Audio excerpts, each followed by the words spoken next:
We all have great potential to the point where our potential is actually unlimited. However, most people don't reach their full potential.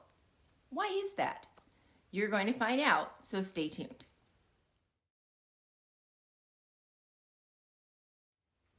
Potential by definition is having or showing the capacity to become or develop into something in the future. It generally refers to a currently unrealized ability. Now, isn't that interesting? It is something that we don't realize we have within us to do. And often other people will tell us, wow, you're really great at doing that, or what a gift you have.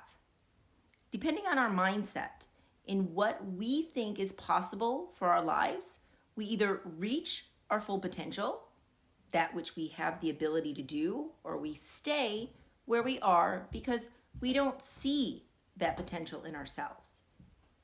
In looking on the internet, I really like this statement I found on justenergy.com, and it says that the term potential is used in physics and other subjects to indicate things that are in a state where they are able to change. We are all in a state where we are able to change.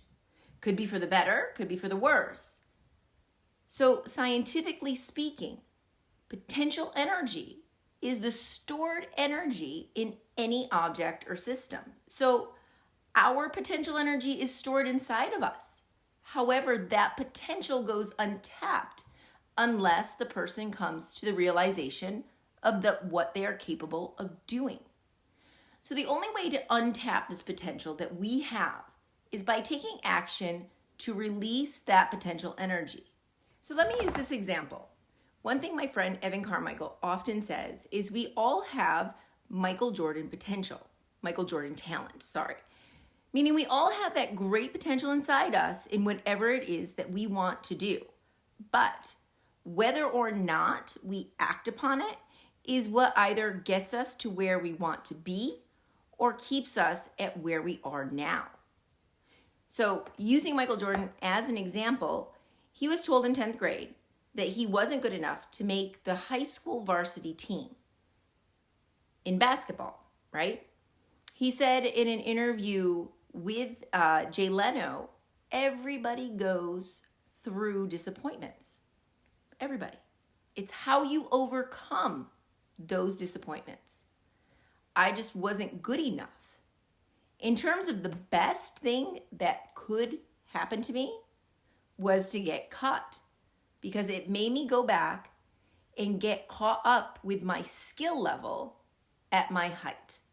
Now, think about that. He had the potential. He knew he was capable of more. So he went out and got the skills he needed to reach his potential. You see, a lot of times we limit ourselves by saying, I don't know how to do this. I can't do that. It's too difficult now. However, our potential of doing something is unlimited. If we get these skills, we need to reach that potential. It's not automatic. Michael Jordan had talent, but he needed to practice every day, to work on his skills every day, to get stronger so he could reach that point that he wanted to be at. You see, another thing that's really important here is your motivation and your desire. How bad do you want it? Because if you don't want it bad enough, you're not going to reach your full potential. It's really about whatever it takes to get there. It's about going beyond your comfort zone.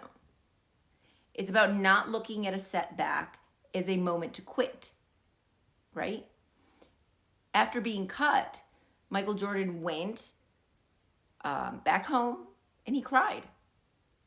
And the sophomore who made the team wasn't him, but instead it was his close friend. And at that moment, no one had any reason to think that Michael Jordan would be special. Until that time, he mostly played baseball. However, this moment of being cut awakened something inside of him to ultimately want to become better at basketball. So from an article in Newsweek that I read, Michael then picked himself up and turned being cut into motivation. He said, whenever I was working out and I got tired and figured I ought to stop, I'd close my eyes and see that list in the locker room without my name on it. That usually got me going again. And that is what helped him push forward. Now, how many times have you been told that you weren't good enough? That you're doing something that you really loved and enjoyed doing, but someone criticized you, put you down, told you you would never make it or never make a career out of it. And then you just stopped instead of allowing that to motivate you even more. I think we've all probably done it. You see, the reason why most people don't live up to their potential, don't realize what they are capable of, is because they allow the outside world or their limiting beliefs in their mind to creep in and tell them they can't. They don't have the ability to do it. So few people make it, right? And the only reason why few people make it is simply because the majority of people listen to the naysayers. The majority of people don't believe in themselves. The majority of people are okay with being comfortable where they are at the moment, playing it safe and not betting on themselves. Now, if we had a crystal ball and we said to ourselves, let me see what will happen in the future, and you look into that crystal ball and you see that you can make it, you have the potential to reach your dreams and your goals, and you would walk today outside with your head held high, knowing that nothing could stop you, right? But you have that crystal ball. That crystal ball is in you. That crystal ball is your mind saying, yes, I can, instead of no, I can't. Now, it's not without hard work. It's not without determination, dedication, definiteness of purpose, sometimes error and setbacks. However, if you keep telling yourself, no matter what, you will reach your goal, then you know what? Your potential is. You believe in your potential. You know you will make it because you've already told yourself that you will. And you don't need a crystal ball to tell you what you will do because you are the master of your world. Your mind and your thoughts are what you have complete control over. So the potential you have for whatever you want to do is already there.